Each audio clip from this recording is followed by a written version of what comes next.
오늘 하나님께서 우리에게 주시는 말씀은 요한복음 1장 1절 말씀입니다. 요한복음 1장 1절. 함께 합독합니다.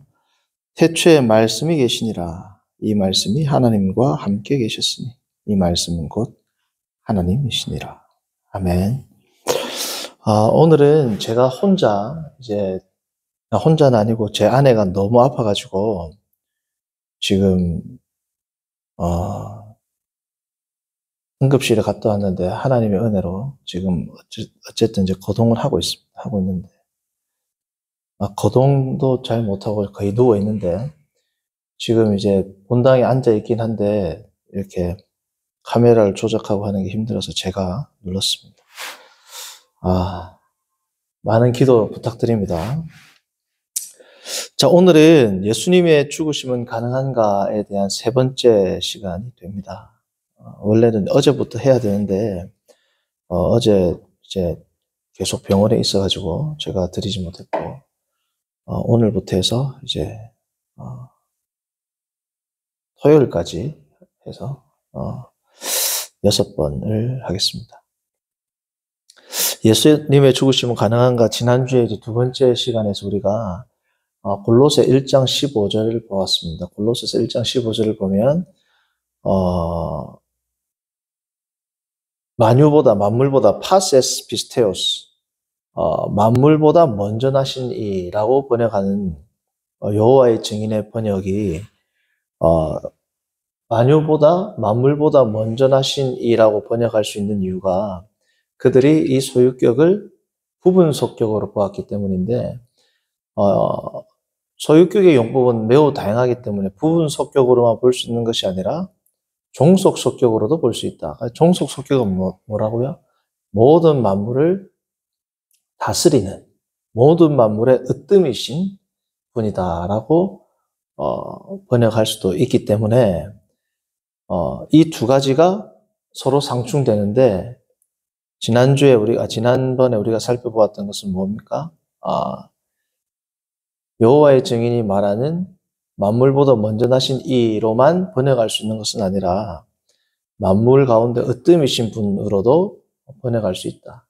왜냐하면 이것이 장자라고 쓰였던 시편에서도 다윗이 장자가 아니었는데 장자라는 말을 쓴 것으로 봐서 으뜸이라는 용례가 있고, 그리고 사도행전을 보면 이스라엘의 하나님 할 때 이스라엘의 하나님은 필연적으로 종속적 소유격으로 봐야지 부분적 소유격으로 보면 큰 문제가 있다. 무슨 문제? 이스라엘로부터 나온 하나님이 되기 때문에. 자, 그럼에도 불구하고 골로새서 1장 15절은 종속속격으로도 볼 수 있고 부분속격으로도 볼 수 있다까지는 우리가 논증을 해냈지만 부분속격보다 종속적 속격으로 보는 것이 훨씬 더 타당하다까지는 아직 나가지 못한 겁니다. 그렇죠? 부분속격으로만 볼 수 있다라고 하던 그들의 의견에 반박해서 충분히 종속적 속격으로 볼 수 있는 여지가 있다까지는 이야기를 했지만 종속적 속격이 성경의 흐름과 모든 교리적인 측면에서 훨씬 더 타당하다라는 것까지는 나가지 못했어요. 왜냐하면 여호와의 증인은 기본적 교리를 부정하거든요. 성경으로만 이야기하자 그러거든요. 그럼 성경으로만 봤을 때 그들의 입장에서 우리가 본다면 종속적 속격과 부분적 속격으로 보는 것이 지금 팽팽한 정도지 종속적 속격으로만 보아야 한다라는 당위성은 아직 나오지 않았다는 겁니다. 그렇죠? 그 당위성을 밝히기 위한 본문이 오늘 읽었던 요한복음 1장 1절부터 이제 나오는 말씀이 됩니다. 태초에 말씀이 계시니라 할 때 이 태초는 엔아르케, 제가 말씀드렸던 바와 같이 엔아르케는 창세기 1장 1절의 70인역에도 동일하게 엔아르케가 있습니다. 이 엔아르케는 두 가지 의미가 가능해요. 이 아르케라는 것이 시간적 표현, 그러니까 태초에 첫 시간이 있을 때 말씀이 계셨다라는 의미도 되고 근원, 오리진, 원인의 뜻도 됩니다. 자, 그러면 어떻게 되는 겁니까? 근원으로 말씀이 계셨다. 최초의 원인으로 말씀이 계셨다. 이렇게도 번역이 되는 겁니다. 시간적으로 가장 앞섰다라는 것뿐 아니라 모든 것의 근원이라는 뜻이 되거든요. 아르케는. 그래서 두 가지 번역이 가능해요. 태초에 말씀이 계셨다라는 의미도 되고 근원으로서 말씀이 존재하셨다, 계셨다라는 의미도 됩니다. 자, 그런데 지금 이 구절이 왜 여호와의 증인들에게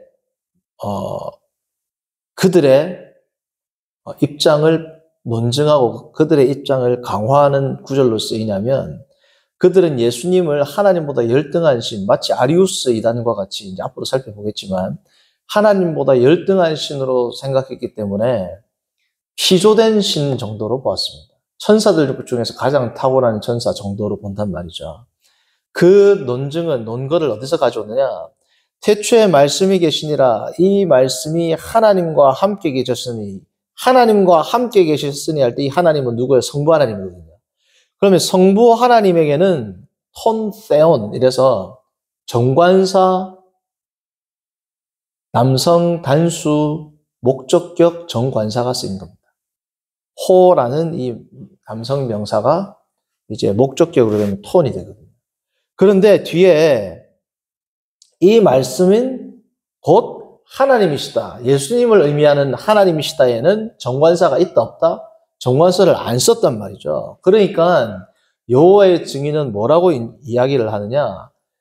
하나님, 성부 하나님보다 열등한 대문자 갓이 아니라 소문자 갓 혹은 소문자 갓으로 예수님을 표현하기 위해서 정관사를 생략했다라고 이야기를 한다.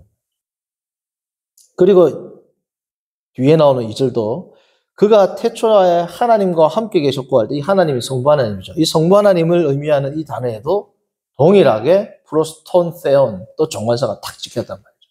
그러니까 1절과 2절을 보면 성부 하나님에게는 정관사가 있고 성자 예수님을 의미하는 하나님에게는 정관사가 있다 없다? 없다라고 이야기합니다. 그러니까 정관사가 없으니까 the God, 예를 들면 바로 그 하나님이 아니라 바로 그 하나님보다는 조금 더 열등한 유사 본질을 지닌 하나님이다라는 우리의 의견을 지지하는 성경 말씀이 아니냐라고 우리를 논박한단 말이죠. 자, 이에 대해서 우리는 답변을 해야만 합니다. 그렇죠? 어떻게 답변을 하느냐?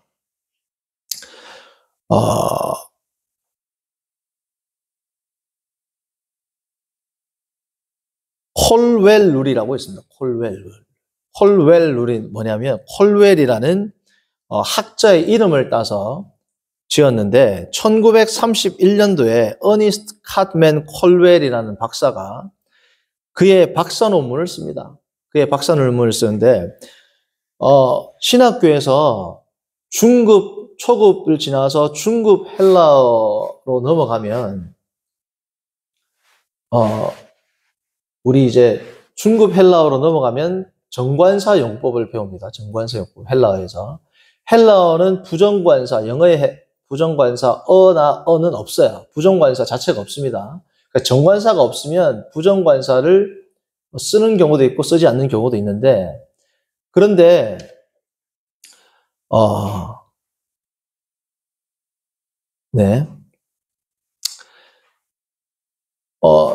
헬라어, 중급 헬라어를 배울 때에 정관사에서 가장 많이 나오는 두 가지의 용법, 두 가지의 법칙이 있는데 그 중 하나가 그랜빌 샤프 룰이라고 불리는 그랜빌 샤프 법칙이 있고, 또 다른 하나가 지금 오늘 다루게 될 콜웰 법칙입니다. 이 콜웰 법칙은 1931년 제가 좀 전에 말씀드렸던 바와 같이 어니스트 카드맨 콜웰 박사가 그의 박사 논문을 쓰는데 아주 이제 탁월한 이후에 이제 큰 영향을 미치는 논문을 씁니다. 그게 뭐냐? 요한복음에서의 헬라어적 특성이라는 논문을 써요. 그리고 2년 후에 1933년에 이제 요한복음이 아니라 전체 신약 성경까지 확대해서 신약 성경에서의 특별히 정관사 용법이라는 책을 씁니다.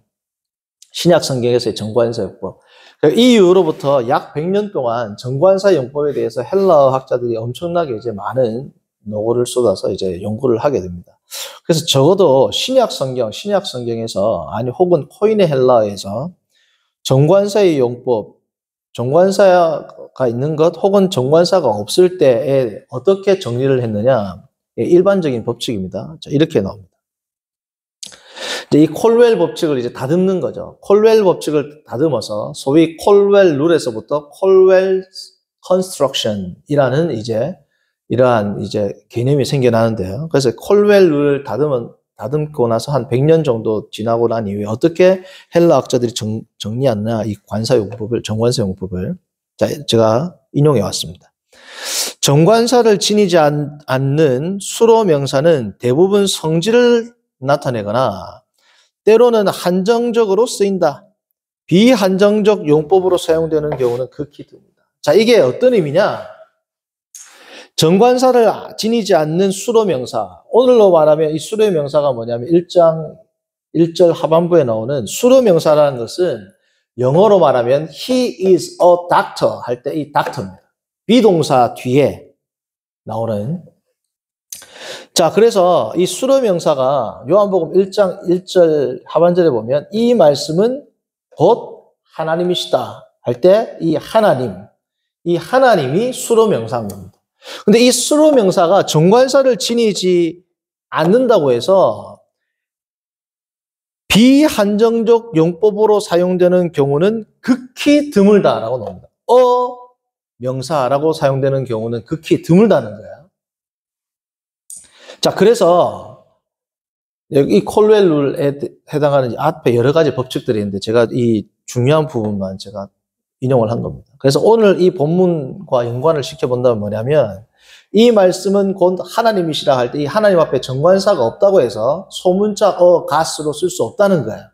오히려 대부분의 용례는 뭐냐면 대부분 성질을 나타내거나 라고 이야기합니다. 성질을 나타낸다는 것은 뭐냐면 이걸 qualitative noun이라고 해요. 뭐냐면 본성을 드러낸다는 겁니다. 그래서 이 말씀은 곧, 원래 헬라어에서는 곧이 없지만 이 말씀은 하나님과 동일한 본성을 가지신 분이다 라는 뜻이라는 거예요. 이 theos라는 명사가 왜 qualitative noun이기 때문에 콜웰 법칙에 의해서.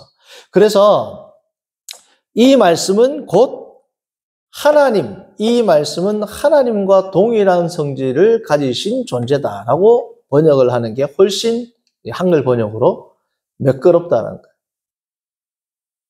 그래서 1장 1절은 뭘 염두에 놓고 사도 요한이 썼느냐? 태초에 말씀이 계시니라. 이 말씀이 the God, 성부 하나님과 함께 계셨는데 이 말씀은 성부 하나님과 구별되지만 동일한 본질을 지니신 하나님이다라는 것을 드러내기 위해서 theos 앞에 정관사를 뗐단 말이죠. 다시 말씀드리면 성부 하나님과 구별되는 동시에 동일한 존재를 사도 요한이 이야기하기 위해서 콜웰 룰을 적용한 theos를 썼다. 다시 말하면 이 용법은 qualitative 용법, 본질을 드러내는 용법이란 것. 그렇기 때문에 이 말씀은 하나님과 함께 계셨으니 성부 하나님과 구별되는 존재죠. 그러니까 함께 있죠. 그래서 1장 중반절에 나오는 하나님과 함께 계셨으니 할 때 이 하나님 앞에서는 정관사가 있단 말이에요. 성부 하나님에게. 그리고 이 말씀은 곧 하나님이시다 할 때는 정관사를 뺀 이유가 뭐라고요? 하나님과 다른 존재이지만 본질은 같다라는 것을 드러내기 위한 아주 정교한 헬라의 문법적인 것을 적용을 한 겁니다. 그래서 2절에 보면 그가 태초에 또 성부 하나님을 나타내니까 일부러 더 갓을 썼단 말이죠. 이 본질은 같으나 존재를 구별하기 위해서. 자, 그러나 이제 1장 1절과 2절에서 이렇게 규명을 했기 때문에 그 이후에서는 쭉 이제 하나님과 예수님에 대해서 사람들이 알게 됐죠. 이 로고스란, 예수님까지는 모르지만 로고스는 하나님과 동일한 본질을 지녔으나 다른 존재구나 라는 것을 이제 알게 됩니다. 그래서 3절부터는 쭉 보시면 성부 하나님을 의미할 때에도 정관사를 빼요. 성부 하나님을 의미할 때도 정관사를 빼지만 콜웰 용법에 따르면 때로는 한정적으로 쓰인다. 한정적 용법, 다시 말하면 the God과 같이 하나님, 성부 하나님으로 쓰여졌다라는 겁니다. 자, 이걸 어떻게 알 수 있느냐? 성도님들 조금 복잡하지만 1장을 보기 전에 신약 성경에 하나님이라는 명사가 1317회 나와요. 1317회. 제 아내가 이제 너무 아파서 방에 들어가서 지금 허공을 대고 혼자 하니까 좀 어색하긴 한데 성도님들 기도하시면서 잘 들어주시길 바랍니다. 한 명이 있는 거랑 없는 거랑 또 이게 차이가 나니까. 자, 1317회 가운데 하나님의 명사 1317회 나와요. 신약성경에. 정관사가 붙은 게 1035회고 282회가 정관사가 없습니다. 하나님이란 명사 앞에. 자, 그런데 중요한 것은 정관사가 없는 282회 가운데 소문자 God, 어떤 한 신적인 존재라고 번역된 곳은 16군데밖에 안 된단 말이에요. 282군데 가운데 16개, 5.67%만 테오스라는 하나님 앞에 정관사가 없을 때 뭐라고요? 비한정적 용법, 하고 소문자 가스로 쓰였단 말이죠. 나머지는 다 뭐다? 282회 중에서 16회를 뺀 274회는 다 대문자 가스로 쓰였단 말이죠. 그러니까 정관사가 있고 없고에 따라서 대문자 가스나 소문자 가스로 정관사 유무에 따라서 달라지지 않는다라는 것이 문법적인 설명이 됩니다. 한 발 더 나아가 여호와의 증인들의 이 논거가 매우 희박하고 전후 조응하지 못하고 자기 모순에 빠지는 이유는 이렇게 나옵니다. 여호와의 증인의 이 번역 성경 성도님들이 구글에서 검색해 보아도 알 수 있어요. New World Translation, NWT 약자, New World Translation이라는 이 바이블을 구글에서 검색하면 여호와의 증인의 공식 성경이 나와요. 보시면 나옵니다. 여기 어떻게 번역하느냐? 성도님들, 요한복음 1장 1절부터 요한복음 1장 18절까지 다시 말씀드립니다. 1장 1절, 요한복음 1장 1절부터 1장 18절까지 하나님에 해당하는 theos에 해당하는 명사가 8회 나옵니다. 몇 회? 8회 나와요. 자, 8회가 나오는데 어떻게 나오냐? 1절에 두 번 나옵니다. 1절에. 하나님과 함께 계셨으니 이 말씀은 곧 하나님이시라. 그래서 두 번 나오죠. 그리고 2절에 한 번 나옵니다. 하나님과 함께 계셨고. 그리고 6절에 한 번 나옵니다. 하나님께로부터. 그렇죠? 그리고 12절에 한 번 나옵니다. 영접하는 자, 곧 그 이름을 믿는 자들에게는 하나님의 자녀가 되는. 그죠? 12절. 그리고 13절에 나와요. 13절 후반절에 오직 하나님께로부터.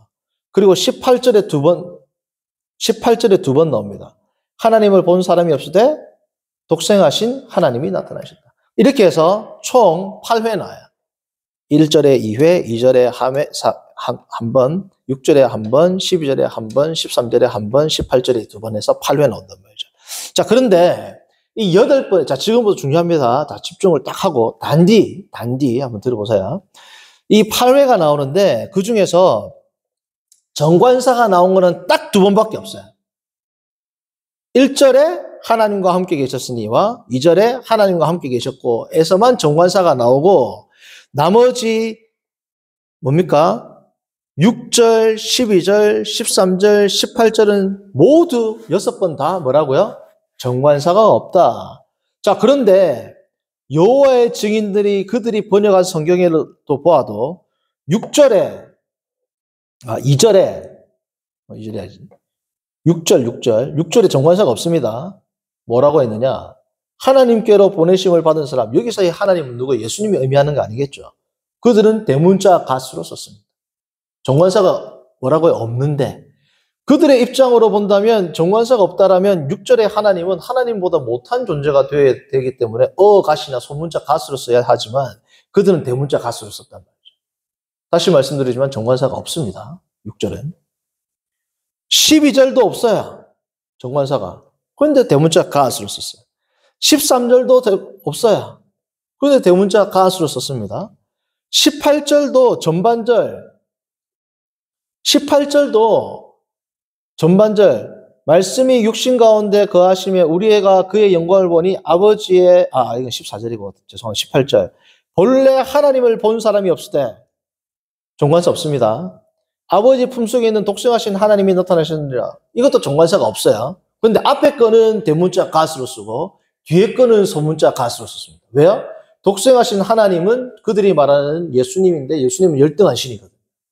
그러니까 그들은 지금 문법적인 사항을 가져와서 1절에서 성부 하나님에게는 정관사가 있고 성자 예수님에게는 정관사가 없기 때문에 이 말씀은 곧 하나님이시다라고 할 때 정관사를 쓰지 않았다라고 주장을 한다면 나머지 6절, 12절, 13절, 18절 모두 그들은 다 어떻게 해야 돼요? 부정관사 어하고 소문자 갓을 쓰든지 소문자 갓을 써야 된다. 그러나 그들은 그들의 교리와 그들의 교리에 맞도록 선택적으로 부정관사가 없는 것 중에서 1절 하반절과 18절 하반절에서만 소문자를 씁니다. 나머지 6번은 다 뭘 쓴다고요? 대문자를 쓴단 말이죠. 그러니까 요한복음 1장 1절에서 정관사의 유무를 가지고 예수님이 하나님보다 열등한 신이다라고 주장하는 그들의 논거는 뭐라고요? 전후 조응하지 못하고 자기 모순에 빠진다는 겁니다. 자, 정리하자면 요한복음 1장 1절은 매우 탁월하고 아름다운 구절로서 예수 그리스도가 하나님과의 존재는 구별되지만 위격으로는 구별되지만 동일한 본질이라는 것을 강조하는 하나님과 성자 하나님과 성부 하나님과 성자 예수님의 존재론적 구별을 가져오는 동시에 본성적으로는 동일한 분이라는 전통적 삼위일체론을 오히려 강화하는 구절이 1장 1절과 2절이 된다는 겁니다. 이것이 오늘 예수님께서 하나님과 동일한 본질, 동일한 권능을 지니시되 존재만 다른 1위와 2위, 다른 존재, 다른 위격으로 존재하지만 모든 본질은 같으신 분이라는 것을 오히려 더 강조하는 구절이 뭐다? 요한복음 1장 1절이라는 말씀입니다. 내일은 이제 우리가 골로새서 1장과 1장 15절과 요한복음 1장 1절을 보아서 여호와의 증인들의 반박이 사실은 매우 희박하다. 그래서 1장 1절과 1장 2절을 보면 이 정관사가 없는 하나님이 오히려 더 예수님의 본성을 강화하기 때문에 골로새서 1장 15절과 같은 경우에도 부분 속격으로 보는 것보다 종속 속격으로 보는 것이 그 구절 내에서만 본다라면 팽팽하지만 지금 오늘 요한복음이라든지 기타 모든 신약 성경을 따져보았을 때에는 종속 속격으로 보는 것이 훨씬 더 합리적이다라는 겁니다. 그렇게 보지 않으려면 지금 요한복음 1장 1절에서 정관사가 없는 하나님이라는 명사가 하나님보다 열등한 존재라는 그들의 논증을 다른 방식으로 증거를 해야 되지만 그 증명을 할 수 없단 말이죠. 그러므로 그러니까 신약성경 전체를 보았을 때에는 골로새 1장 15절을 종속 속격으로 보는 것이 더 합리적이다, 타당하다. 다시 말씀드리지만 그 문맥으로만 본다면 냉정하게 평가해서 부분 속격, 종속 속격 둘 다 팽팽합니다. 그러나 오늘 요한복음을 본 것처럼 그리고 기타 많은 우리가 이제 앞으로도 살펴보겠지만 성경 구절을 보게 되면 그 모든 것을 고려했을 때에는 골로새서 1장 15절을 종속 속격으로 보는 것이 타당하다. 그에 대한 강력한 논증으로 요한복음 1장 1절과 2절을 오늘 살펴보았습니다. 내일은 이러한 것들을 토대로 예수님이 하나님보다 열등한 존재라고 주장했던 아리우스 이단에 대해서 우리가 이야기하고 그것을 이제 정죄하고 참된 교리를 놓았던 니케아 공의회에 대해서 살펴보도록 하겠습니다. 네, 기도하겠습니다. 거룩하신 하나님 아버지, 오늘 우리가 요한복음 1장 1절을 그리고 골로새서 1장 15절을 함께 생각하므로 예수님께서는 모든 만물의 으뜸이시자 예수님으로부터 모든 창조물들이 창조되었음을 우리가 믿고 고백하는 동시에 그 예수 그리스도, 우리가 주님이라 고백하는 예수 그리스도께서 하나님과 동일한 본질인 동시에 구별된 존재로 계시다는 것을 다시금 확인하고 확언하는 귀한 시간을 가지게 하심을 감사합니다. 하나님 아버지, 이번 한 주간, 고난주간을 주 안에서 정말 의미 있고 가치 있게 보내는 저와 모든 권속들 되도록 인도하시고 예수 그리스도의 고난을 묵상하며 그 고난에 참여하는 것으로 정말 더 큰 기쁨을 누리는 복된 한 주 되도록 인도하여 주옵소서. 예수님의 이름으로 기도합니다. 아멘.